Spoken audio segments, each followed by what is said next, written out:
Welcome to a new episode of SSVM's EduTalk. Today we have Dr. Kannaki here with us.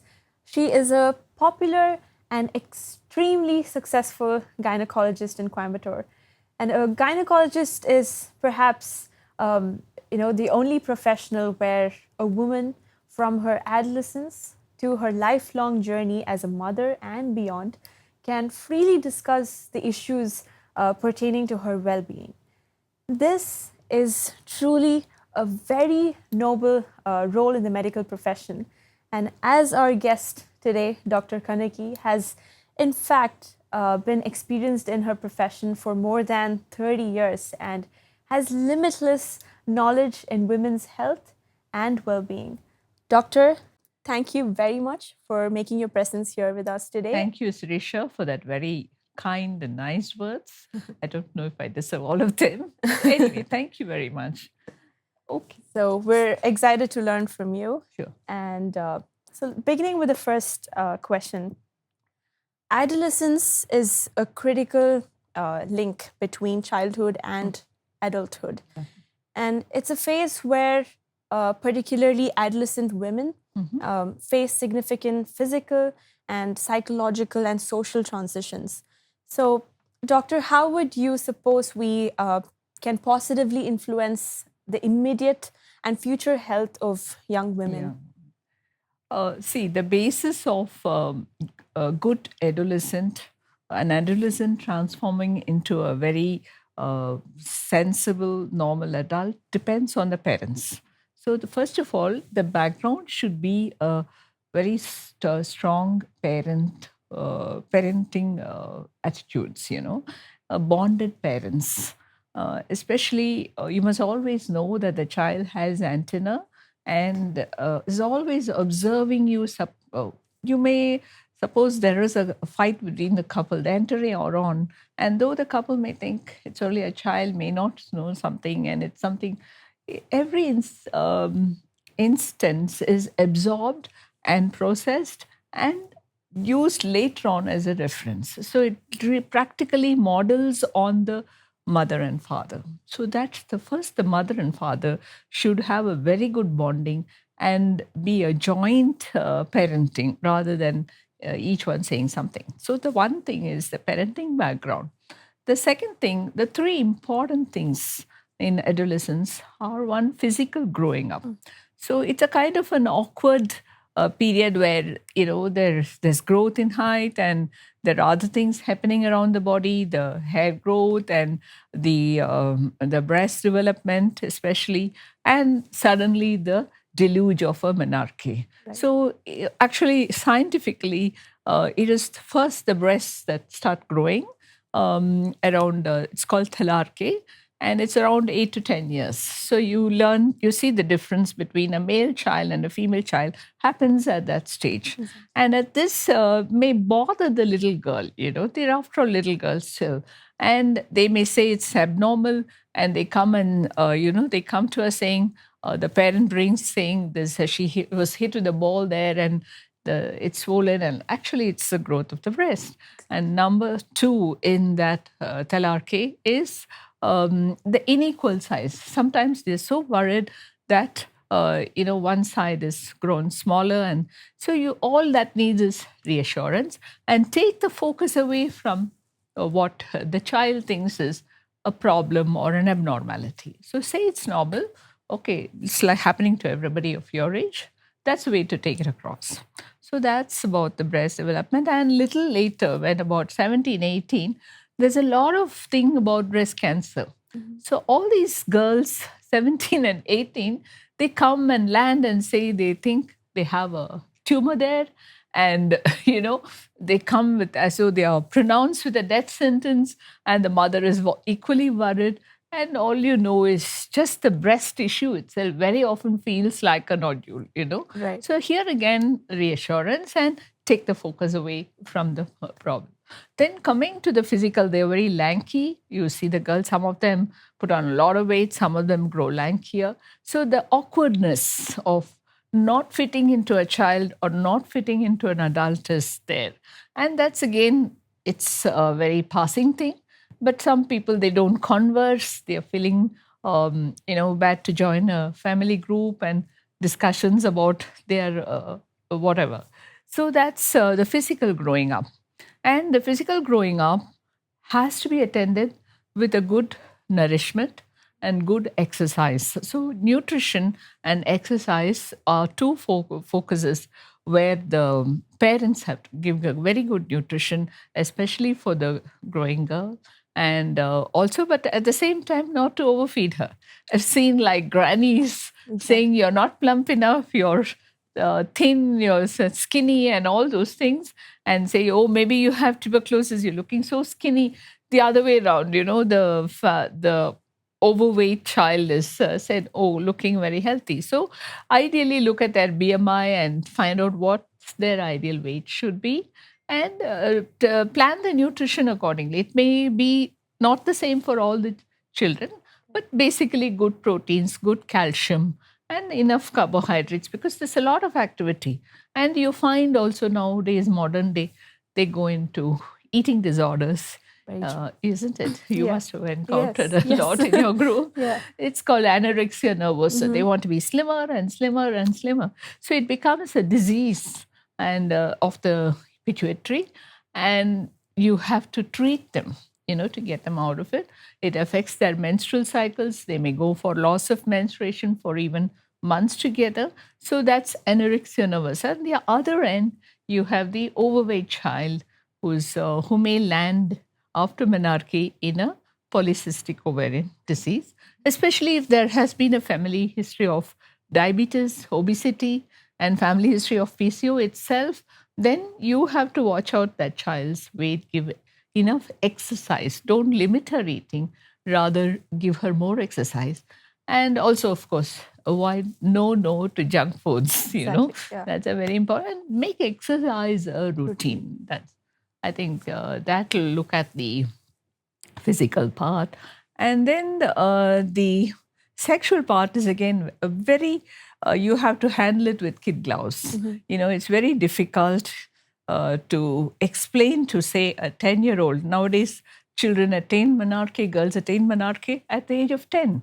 So how do you tell that girl about, sex and the how to be careful about in the society? She becomes sort of, what to say, inhibited. When you put too much of it in, then she doesn't talk to a boy. She feels she must keep away, which is not, again, healthy. In the modern day world, people have to mix, and there's no question of segregation. I think in the schools also, there's a lot of co-education. You can't keep the girls and the boys separate. They have to mingle, but in a very healthy way. So this little kid has to be taught. There has to be a course of sex education in schools. They have to know their body parts and how they grow and what is menstruation, and not to be ashamed of it. And there are so many problems that occur with menstruation, like excessive flow or pain, which has to be handled by proper counseling. And this is one thing. Then there's the question of the abuse. There are close family members even who can abuse a child. And the child very often feels ashamed to take it up to the parents. So I think that's where the school and the teachers, forum in the school, looking at these things and pick up those children. Normally what happens is, if they are abused, they become distant, they avoid friends, and that kind of, there's a change in the profile of the child. And picking it up and proper counseling and awareness, even preventing it from happening, is the first step. But it's difficult to find where the attack will come from. It can come from the family, it can come from the servants who are around. I've known a young girl who's been abused from, she's a big officer's daughter. She's been abused from the age of 4 or 5 because she was left alone in the house with the people, and the elderly men abused her, and later on her own family, close cousins, and she was disaster at the age of 17 or 18 when she came out with this to me for help, So and unfortunate. the horror she told me, I never believed that it could happen, but it had happened to her. So this is some big eye opener, which you must look at every act of the child and find out. They're scared to come out with it. That's the bottom line. I asked her, why did you not tell your mother? Exactly. How will I tell my mother? She'll scream at me, or she'll this thing, or my father, he'll get upset. So it was kept in a young age. She did not know what was happening, but when she became aware, there was a lot of fear and shame about it. So this is the main one of the important things that happens in adolescents when they're growing up. And there is also this confusion about sexuality.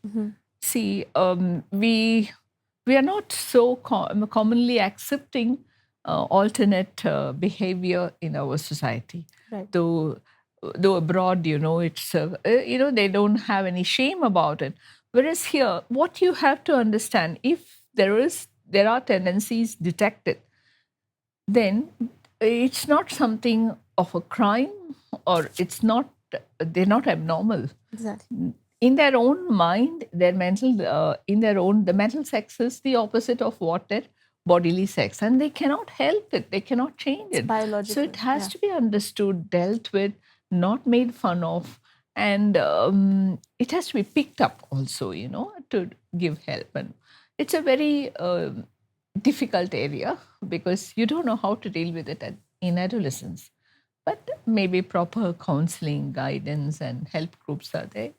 So these are the things I see very often in adolescence. It happens also it's not only the boys, it's also the girls. The same sexuality, sexual identity is confused. Exactly. I think it's a wide range of things to think about, especially considering the adolescence period, and not just for the children but also for the parents, and how conscious they have to it's be. more difficult for the parents. Exactly. And during changes like these, they have to accept, and that acceptance is something I think it's a difficult thing for the parents to also go through, but then that mindset to embrace is, I think, really accept important. It, take counseling, take help. There's a lot of help available. Exactly. Only thing, don't shroud it and make it worse. Exactly. That's the thing.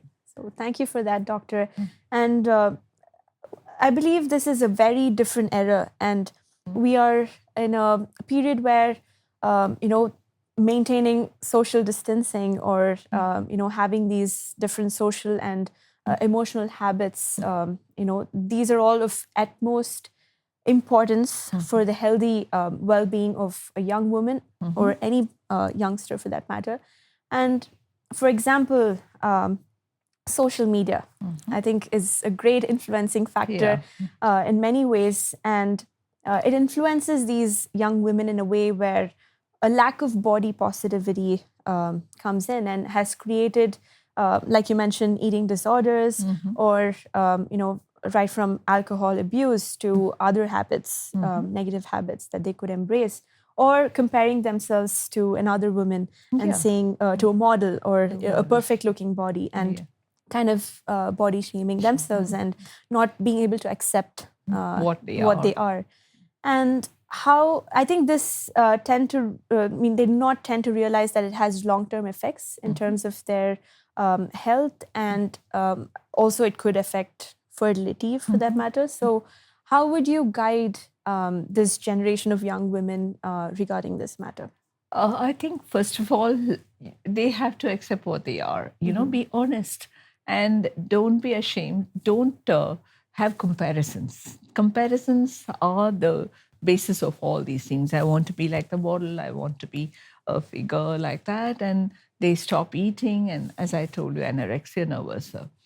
Another thing is also the society should not look at somebody with skin color. And you heard a lot about that on Oprah interview. Yes. So it's more so here. I mean, to Oprah, that was a very stunning question, what is it going to be, the skin color of the baby? But then in our setup, when every time we deliver the child, the first question is, Dr. Vellengla Karparkangla, that's the first question that is asked. And they go digging around the ear to see what the ear color is, because that's the color that's going to be. So and true. then all babies are pink and cute. So it's very difficult for To them. find out. And, they're so confused.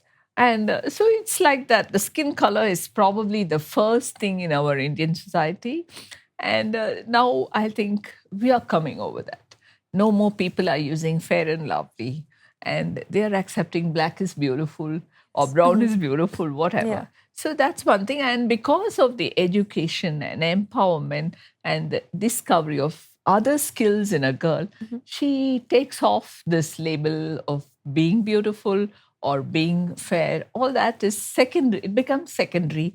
She's good. She's doing her well in her course. She's becoming a skilled person. She's got soft skills. All that becomes more beautiful than the physical beauty. I mean, nothing to be shunned about, but at the same time, not to be ashamed about it. Exactly. So these even shortness, the height. So they're still very confident. I see the youngsters, they're not bothered about whether they're tall and or short. They're confident about themselves. So education, I think, brings about, and the attitudes of the peer group also makes that, compensates for that, And so that's about how they are physically looked at. And the other thing you were asking about is, one thing is about the physical appearances and things. Comparing themselves with. Yeah, comparisons. Yes. No more, it doesn't matter really anymore. Yeah. The other thing you were mentioning about abuse of drug abuse, Yes. right? Now, I was really shocked to find some videos, and it came up in our WhatsApp university about, there were videos of school kids in uniforms sharing a bottle of a drink, an alcoholic drink in a somewhere, in a hidden place. I was shocked. It was not from any urban area. It was the way they were speaking and the way it looked. It is from an urban. So alcohol, and I'm sure drugs also, should be circulating in this way. And I used to think long before, drugs belong to the city, and the villages are not so. But then you find drugs are sold everywhere. In my own town in Pollachi, long back, not now, 20, 30 years ago, there used to be spots selling drugs to these, there used to be peddlers there. So then it's widespread. It's not known, but it is widespread. So this again has to be, mostly it's guided by the peer group. It depends on the peer group. And I think also in the school, you have to identify who are the people who may lead the less innocent, the gullible ones, to to abuse. I think this is very much like conformity. So just following the rest of the herd. Very often it's peer pressure, and you try. It's a question of trying it, Exactly. and then getting hooked. And of course, there are bigger elements watching these, and taking them in, sucking them into the vortex of drug abuse. So drug abuse, alcohol is more easily available. And, this video really shocked me. School kids, maybe it'll be 11, 12, 13, that age group, sitting and having fun and passing the bottle around. It was really a shocker to me, So that's one thing. The other thing is the social media. Yes, it has the plus and the minus. Now, this social media is going to take this message to the thing. So that's the plus thing. But the other side of it, especially, this whatever happened in my town, Pollachi, the abuse that involved about 200 girls, all college kids and school final people, and it was all through social media. They linked to each other. These the boys who were targeting them went through the social media, the Facebook profile, and getting friends on the Facebook, and it goes on. And nowadays everything is Instagrammed, and there's no privacy about thing. And it's easy for people to spot and pick and target and use them. So I think social media, you have to be again very careful. It can't be policing by the parents all the time. Exactly. It's impossible. You can't. I mean, they have to watch, but the child or the girl has to have it in herself to know where to draw the line. Exactly. That is very important. They have to definitely use it in the right way. Exactly. You can't be off social media nowadays. But again, where to draw the line is the most. And how much you reveal yourself is also very important. Yes, very true. Thank you for that, doctor. And while we're talking about this, I also wanted to know what kind of nutrition and food habits should these young women undertake to be healthy in this period? Okay, so that's a very pertinent question because our South Indian diet is carb rich, and unless you balance it off with that kind of exercise, it's going to put on extra layers of fat on any girl. So probably more protein should be included because protein is and whatever is available locally, you don't have to go for fancy stuff or buy powders, protein powders. Take milk. Milk is definitely essential in the growing period. It has calcium, it has all the essential fatty acids, and it has the protein also there. So the milk is a very wholesome food. Milk, eggs also similarly. So there's no need to shun these as those things which will add weight. You have to have it, but at the same time, whatever is being eaten has to be balanced off by an exercise, a schedule. A game is an excellent thing to shed, Exactly. A game of tennis court or shuttle is an excellent way, swimming, or even play jogging.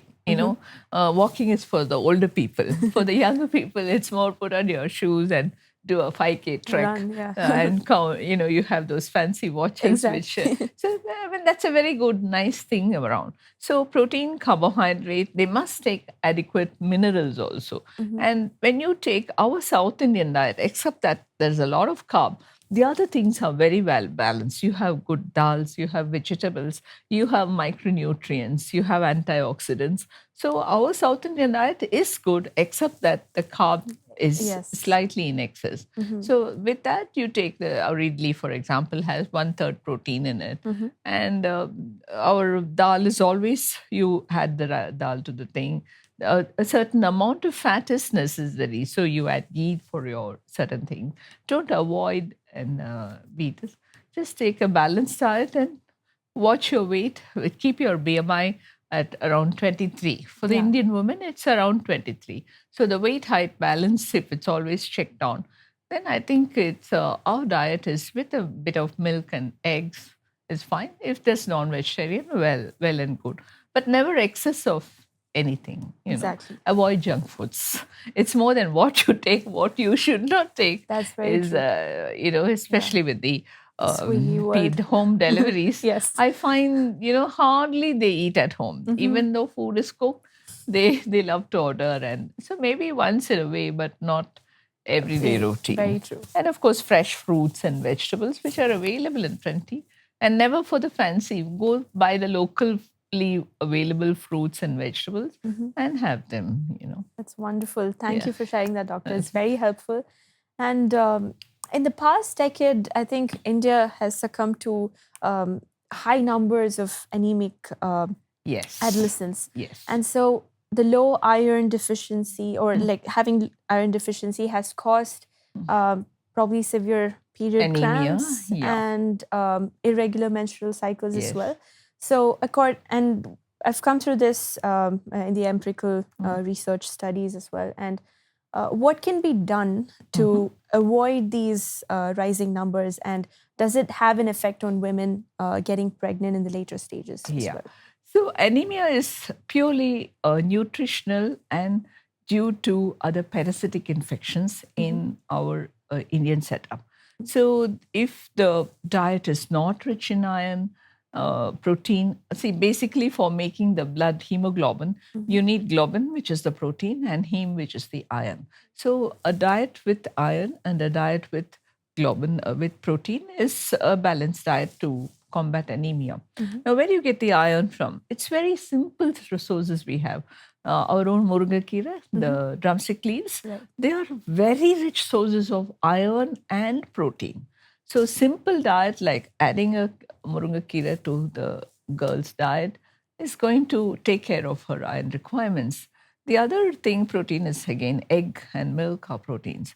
But the reason why many school-going kids, especially in the lower socioeconomic group, are anemic is because they have worm infestations. Say they walk for bare feet, and the roundworm climbs in through the feet, and it reaches the gut and takes off all the iron. So she lands with anemia. So the first thing we do when we find severe anemia is deworm them. So the education, proper education about wearing shoes, not to walk bare feet is, and of course, even more primary to that is avoid open defecation. See, that's where the whole chain starts. So that's anemia is parasitic infestation is very common, and we have to in the school, probably in the school health program, you can have them checked out for these anemia. Simple looking at the eyes or the skin or the nails will tell. Severe anemia can be easily picked up. And of course, a plain prick test and hemoglobin, we can pick out these girls. And you can advise them course of iron, tablets, simple tablets over the course of a few months. Will correct it, deworm them and give them and check again. So this was a very, this is a very important topic because these anemic girls go on to become young mothers. They get in the lower socioeconomic group, they're married off early, they start off pregnancy with anemia, like 5 grams and 6 grams, where it should be 11 to 12 grams.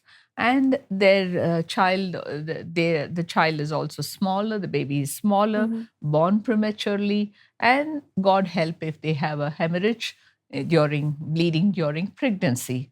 The highest maternal deaths occur in this group. One of the important causes is anemia. So I think there is a huge responsibility for the society, for the healthcare people, for everybody to see that this girl in her adolescence is not anemic and she enters her phase of marriage or motherhood with a proper hemoglobin. So, and we had a pet program, like, picking up the anemia in the lower, in the schools where the lot of lower socioeconomic group children are there, and making somebody sponsor them for the iron tablets. So, like, even we thought if we could ask a girl from a upper socioeconomic sponsor this kid. It would be a very nice social thing, and she gets corrected. She feels gratified. So this is one of, I think your school can take up things like this and do a social thing. Well, it can start off in a small way and go about it. Definitely. So that's very important. The very pertinent question you asked about anemia, how it can lead even to maternal death. Exactly. So that's great, Doctor. We've definitely learned a great deal from what you've shared. Thank you. And these days, more and more youngsters are considering sustainable practices, eco-friendly practices in their lives. And keeping this in mind, we know that menstrual cups are a way to sustainable menstruation. And I just wanted to ask, are they safe? And if not, what is a better product to use? Okay, coming to that, what are the options? We have the standard menstrual napkin, sanitary napkin. Then we have the tampons, and then we have the menstrual cups. And many of the rural people still use cloth. Exactly. Yeah. And in the sanitary napkins, there's a new group that has come in, cloth napkins, which are very the in thing with the eco-friendly people.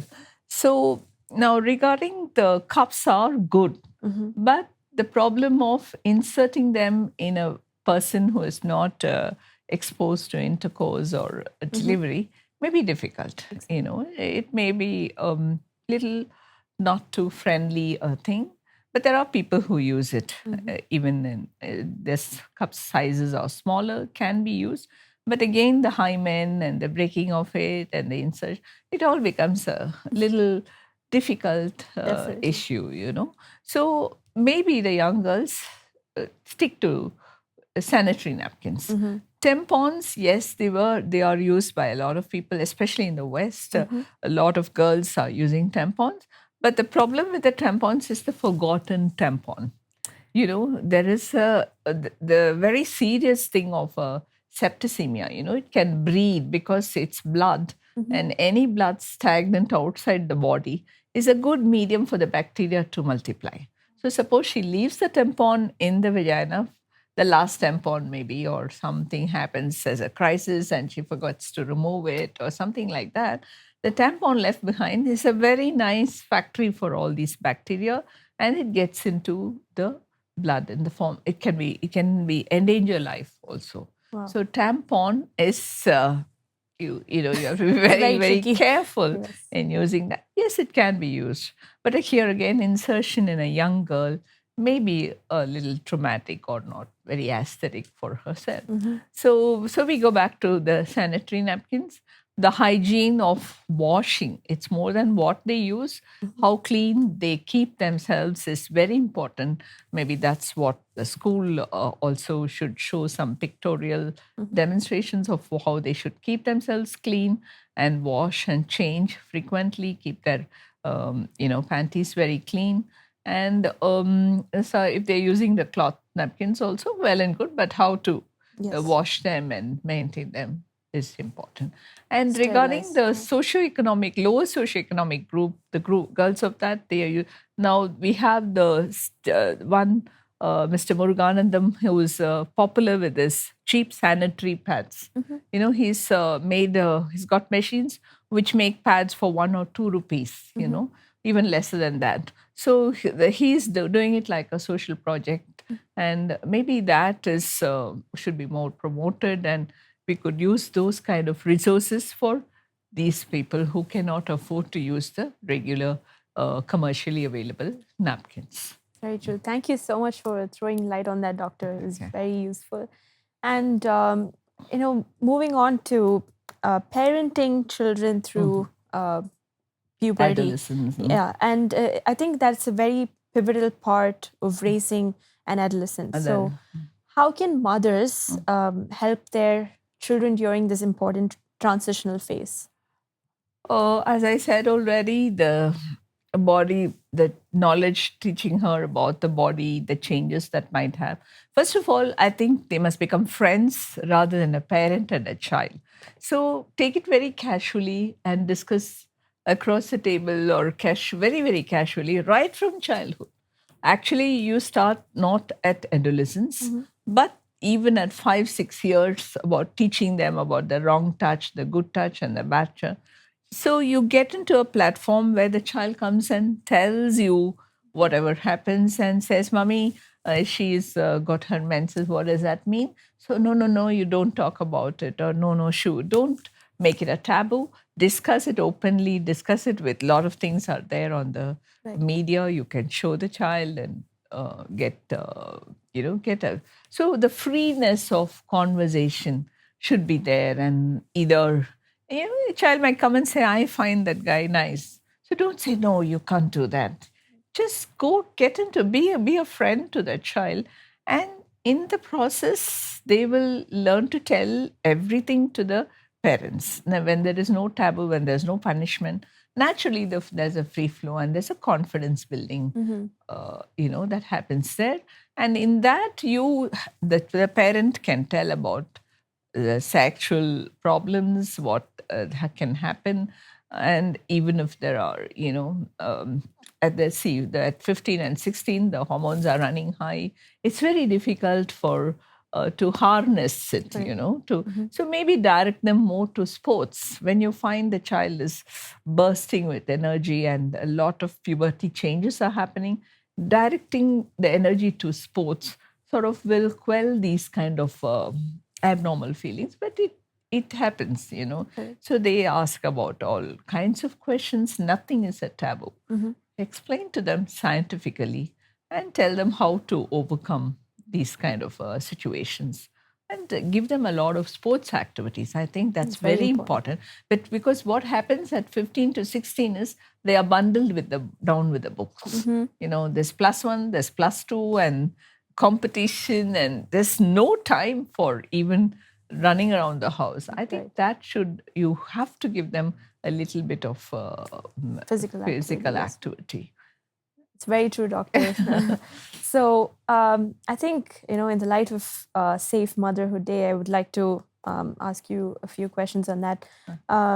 Motherhood, personally, I feel is a very beautiful thing, a divine thing any woman can experience. Yes. And doctor, we would like to hear your view on the importance of motherhood and how it can impact children. Yeah, motherhood is extremely exclusive to women, and it's a big thing which the man cannot do, and it's a long journey of 9 months. It's filled with expectations as well as fear, what's going to happen to the end. So if as I told you, make a healthy girl, she will become a healthy mother. So that's basic. So before, there's something called preconceptional planning. Right. So what do you do when a couple decide to have a baby? Even then, motherhood starts there. And about their vaccinations, have they had?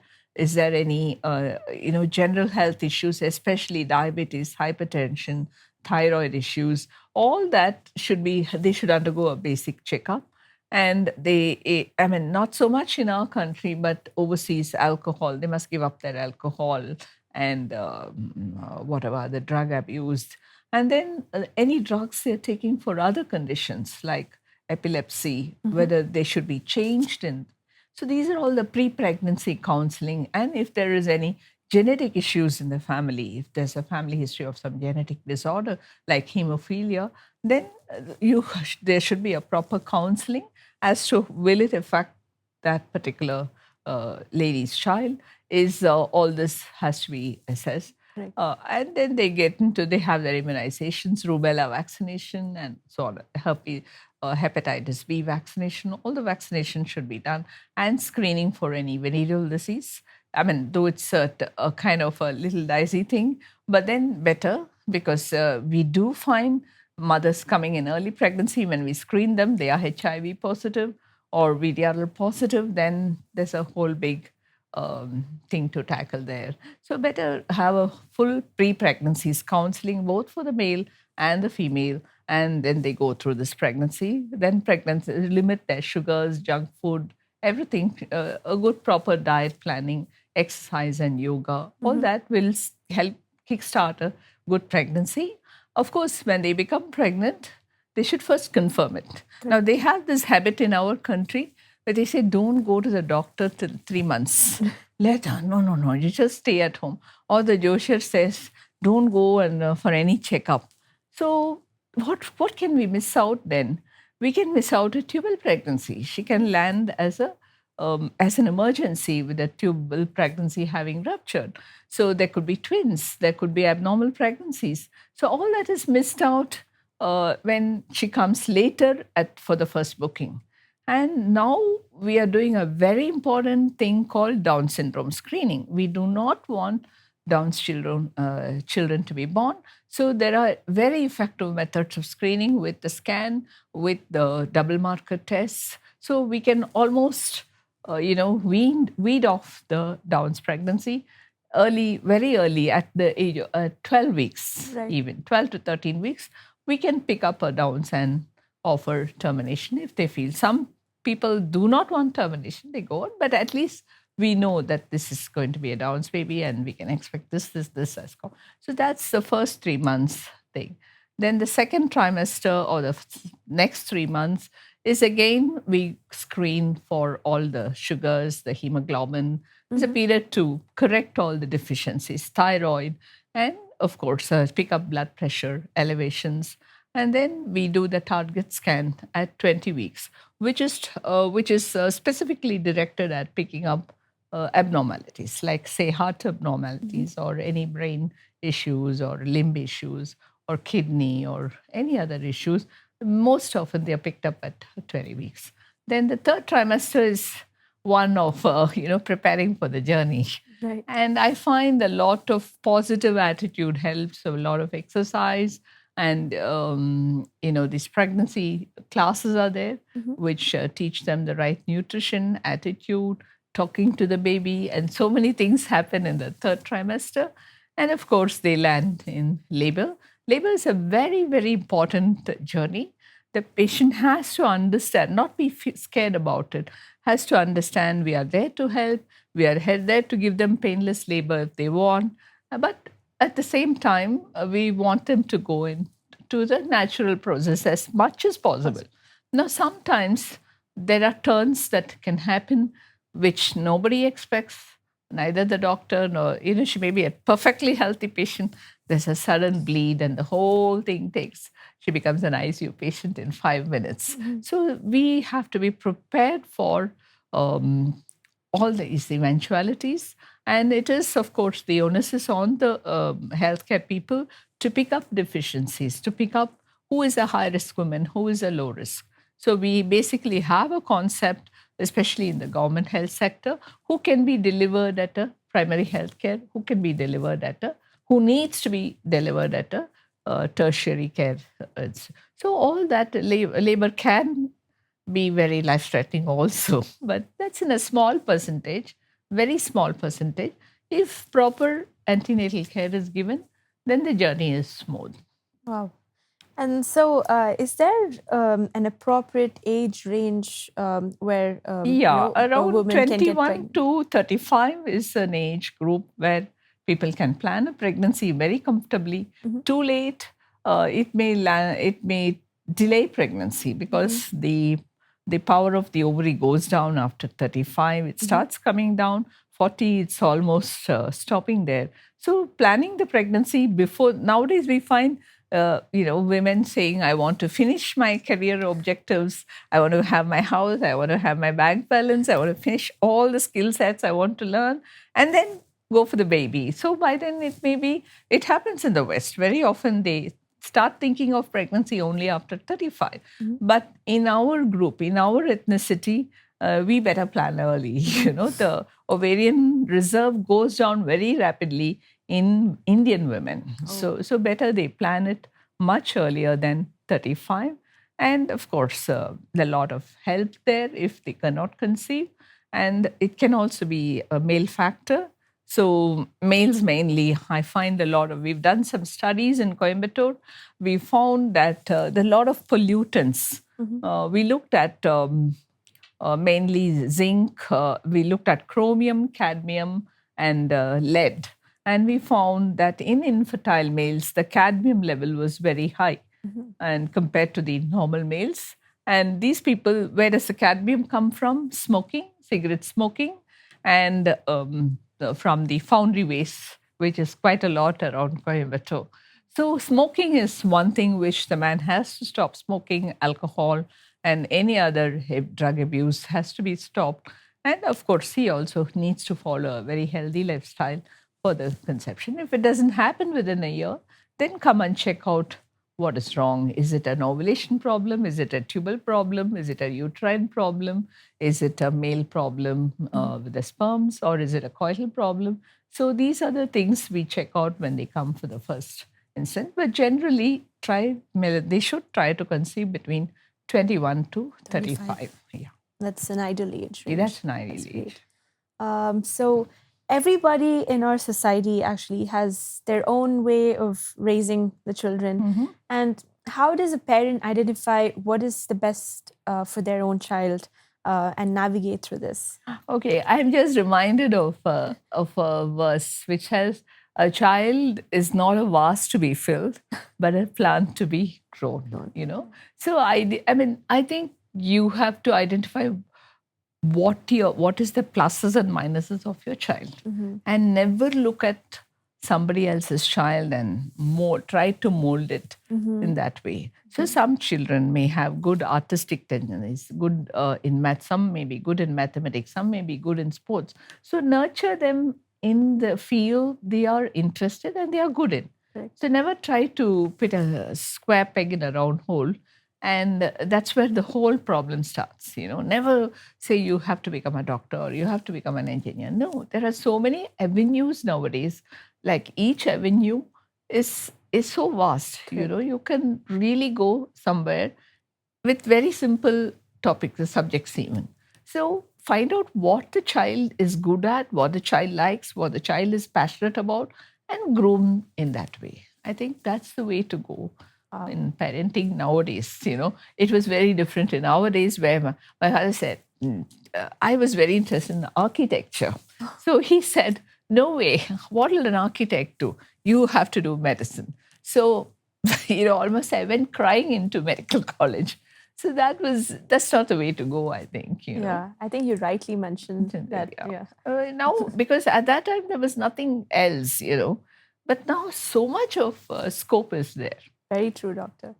So, in that sense, I also wanted to ask, these days we have a lot of women who are, conscious about their fitness, their body, and Exactly. doing weight training and Pilates, yoga, and so many different activities, Zumba to, whatnot, basically.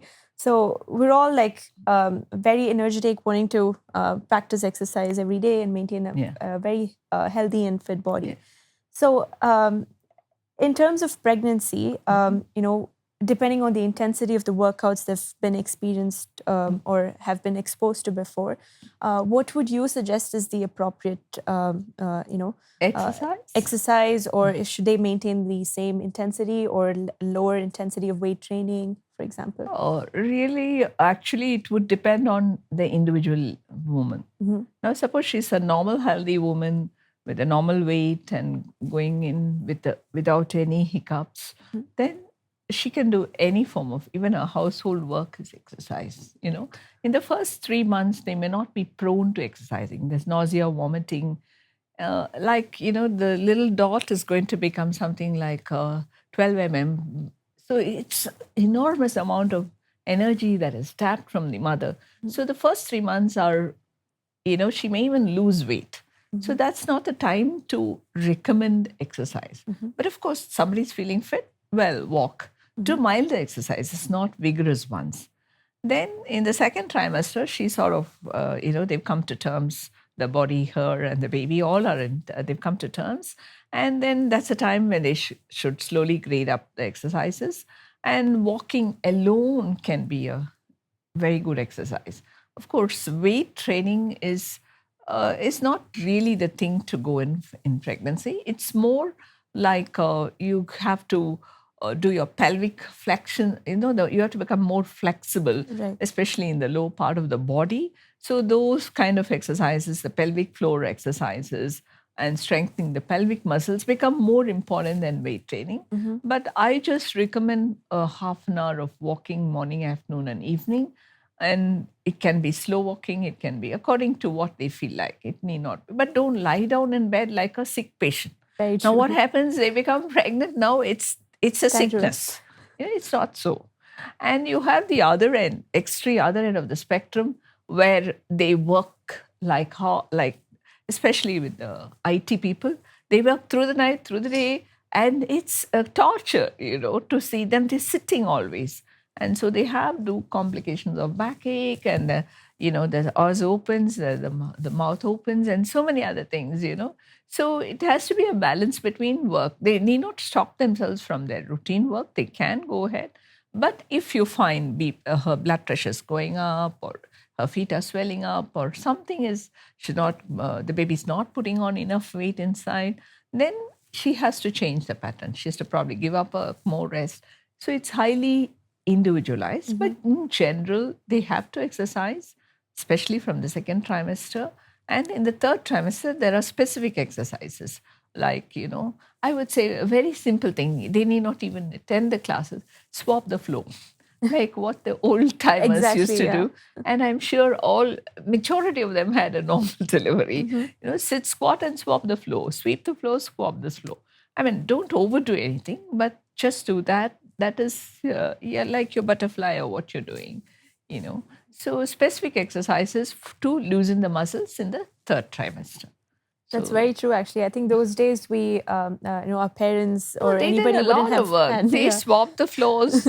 They took A lot water of from the household well, chores. so they balanced themselves, and then they churned the things. They were carrying the pots. Carrying the pots, and Yeah. so that was a lot of thing. And they had very good food, unadulterated, no true. toxins in the food. The air was good.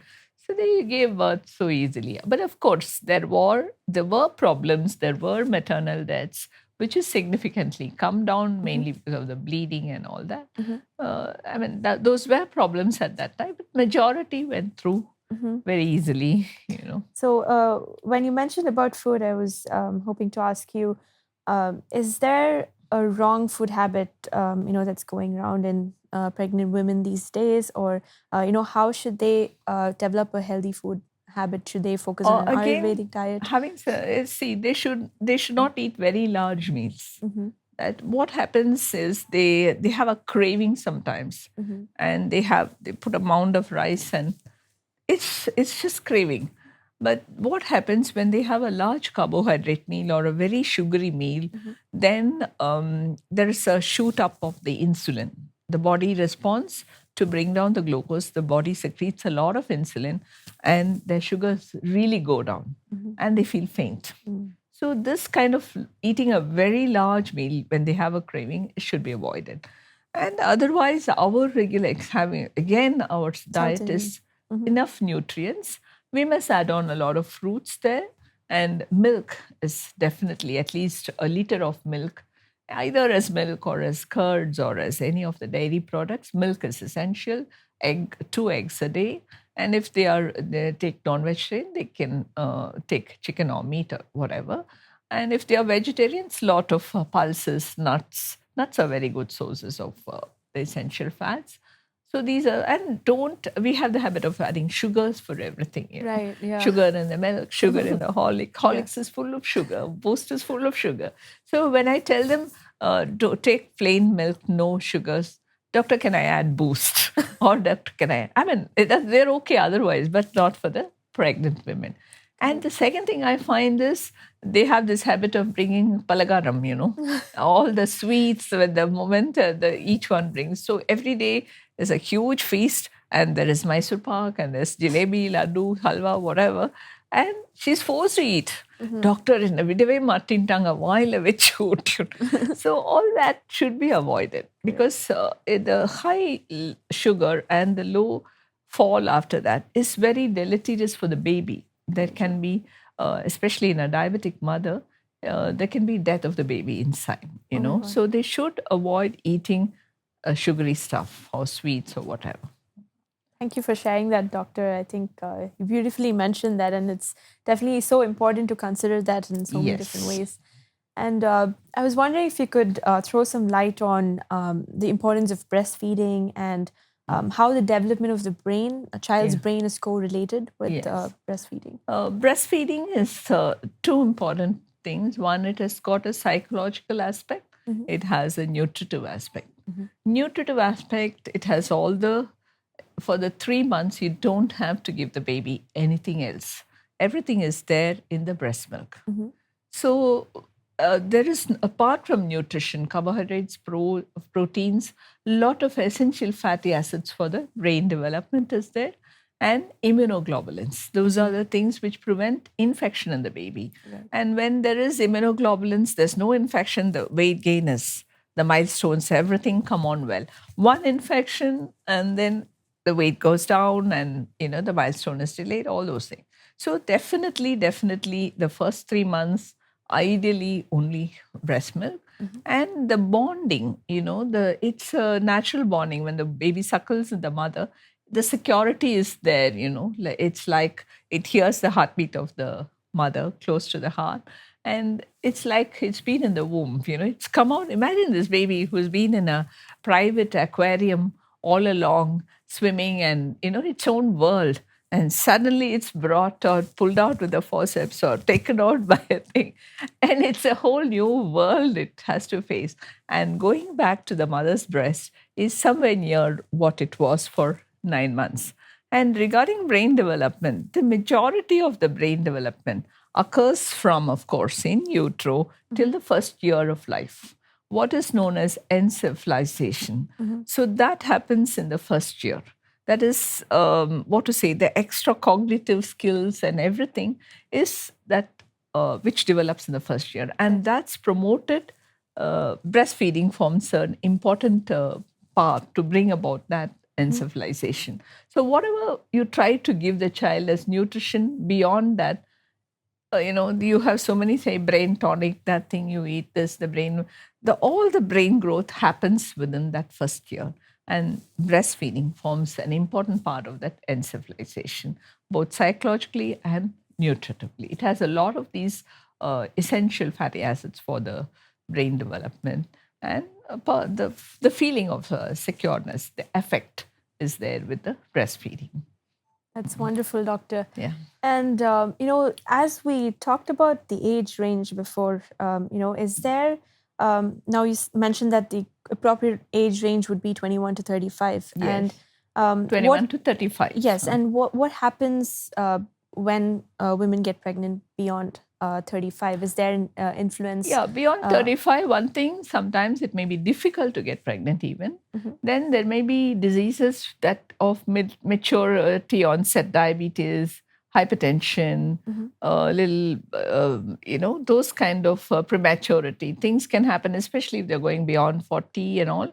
And Down syndrome, that's another very important thing. The risk of Down syndrome increases exponentially after the age of 35. So if a woman is, say, a woman comes to me at 40 with a pregnancy, I go gung-ho to make sure she does not have a Down's child. Right. And the way we do it, I told you, is a first trimester screening or the target scan, and more so, and sometimes to be 100% confident. We have now the non-invasive testing where we take the mother's blood and look for fetal DNA.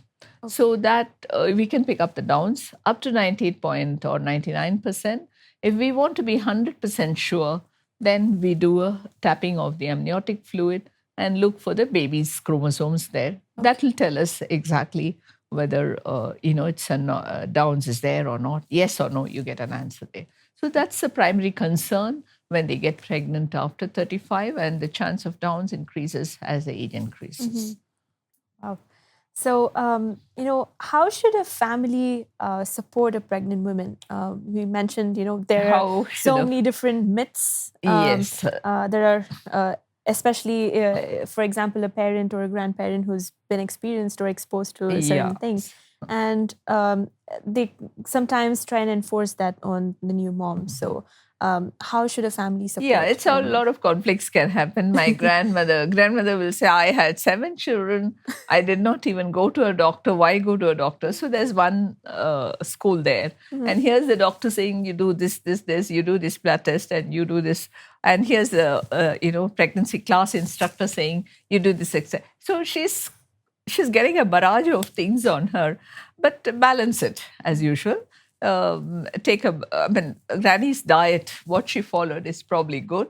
And they never miss the checkup. What the family should take care of is taking her to the doctor periodically and doing all the tests and the checkup. That's very important, because when a woman does not have checkup, when she's unbooked, her complication and the death rate in that group is very high. The maternal mortality is high. The perinatal, the baby dying is also very high. So important one is to take her for a checkup. That's I think the most important duty of the husband or the family. Then in the family, give her a good balanced diet, as we said, and keep the atmosphere very peaceful for her. The mother-in-law factor and the duel between the families, all that disturbs this poor little kid who's already having to take this on. And mother-in-law saying something, her mother saying something, not to go to the mother's house, go in the 7th month, go in the 5th month, and you must come back immediately after delivery. Don't tax her psychologically. Let her enjoy her pregnancy. And I think both sides of the family should support and help, and especially the husband. Very true. That's wonderful, doctor. And In terms of infertility, I Yes. think, is there a rising issue with that nowadays? Yeah, I find the male infertility is on the increase, as we do find a lot of decrease in the sperm count. And it may be because of the environmental pollution that happens, this habits like smoking or even working with a laptop on, it's supposed to true. decrease the count. So a lot of occupational hazards, the environment play it. In the lady, of course, the polycystic ovarian disease is very common. So the guidance would be to keep an ideal BMI of 23. Right. I mean, it's easy to bring it down and then start a preg. I mean, if there's a issue of infertility and overweight, definitely the weight has to be tackled first. And other issues can be checked up, the scan and the hormonal tests and tube testing. So we can definitely help out. And there's so many high-tech stuff that is available, ART and everything. So only thing, they should seek help within a year after marriage if it's not happening. And okay, take it in a slow or a fast pace according to that. A lot of times there are social pressures. Like this morning, the couple came and said, my brother is getting married next month. So what if my younger brother? So what if she conceives earlier than me? So doctor, do something. It's such a desperate situation they make it. So you have to counsel them properly and say, it's okay, let things happen to them. You don't sit and get worked up about. Go in your pathway and try for the pregnancy. Being stress-free is very important.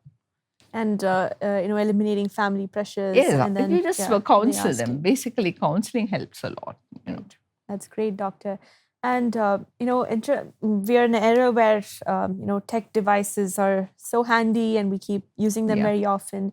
And will excessive usage of tech devices, especially for pregnant women, have a negative effect? What kind of devices? Let's say, for example, if they're working, having a laptop, or phones, all having to scroll through the phones all day, having the night down. Yeah. So those are certain examples or patterns we come across, with women, pregnant women especially. So how would this have a negative effect? Yeah, getting addicted to the phone is things which we don't want in pregnancy, because they sit, they don't exercise, and it's like couch potatoes they become, So definitely keeping screen time limited is the most important thing. Of course, they can watch some movie, just don't make it the whole day affair.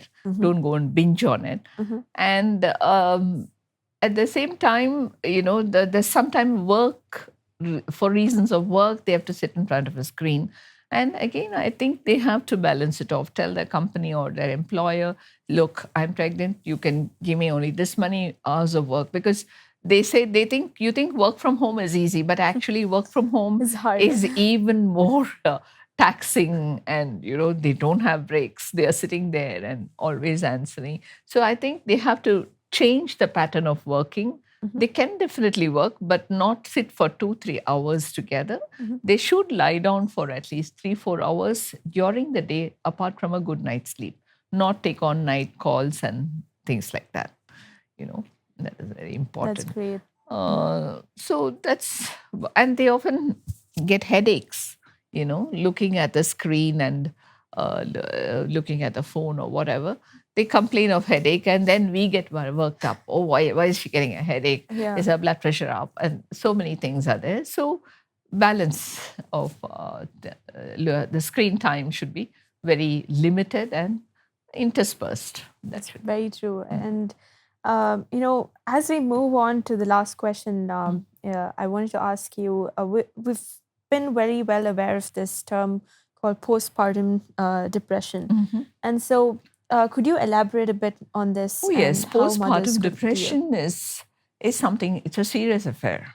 Because one of my classmates, she went and she got married, went to the US, delivered there, and she jumped out of the 7th floor in postpartum depression. So it can be horrible. It can lead to suicide. They can throw their babies off. And I've had patients who just tripped and walked out of the room. They totally, these were normal people who never had a hint of anything that might happen to them late. So postpartum blues have to be, the onus is on the healthcare worker and the family to identify them going into depression. To identify, not everybody goes into that, maybe less than a percentage goes. Those who have a family history and those who have had depression before pregnancy, these are very likely people to go into things. But even a normal, very normal, without any such history, can go into a depression because that period is very, very taxing. They've gone through a difficult labor or a cesarean thing, and they have to wake up night and day and feed the baby. So they lose sleep. And then they're worried whether the baby's okay or not. A lot of worries, especially in the first delivery, and the pain and everything. It's a lot of taxing stuff on them, and they can tip off, So identify the depression, they withdraw and they don't eat, and they have like irrational fears that something will happen to the baby or things like that. So it has to be identified by the doctor or the family. If they suspect anything, they should take her to a psychiatrist, and it can be treated very easily. Thank you for beautifully saying that, doctor. And I must say, I think we've learned so much from you. And thank you for sharing all these useful answers and information for all of us to go through. And I think this is not just going to be helpful for women, but also everyone else. And I think the whole family should be aware of exactly what the health issues a woman can have, and the child or the girl child can have. So thank you very much for making your presence My pleasure. and sharing everything. Thank you. Thank you, doctor. In fact, this was a very useful session, and I'm sure every woman watching this episode will learn a great deal from everything that you've shared. And in fact, the valuable information you've shared with us is not just going to be helpful for the women, but also everyone else who should play a supportive role in the family. And my special thanks to everyone watching us. You've been an incredible audience. With that, it's me, Srisha Mohandas, signing off, and see you in the next episode.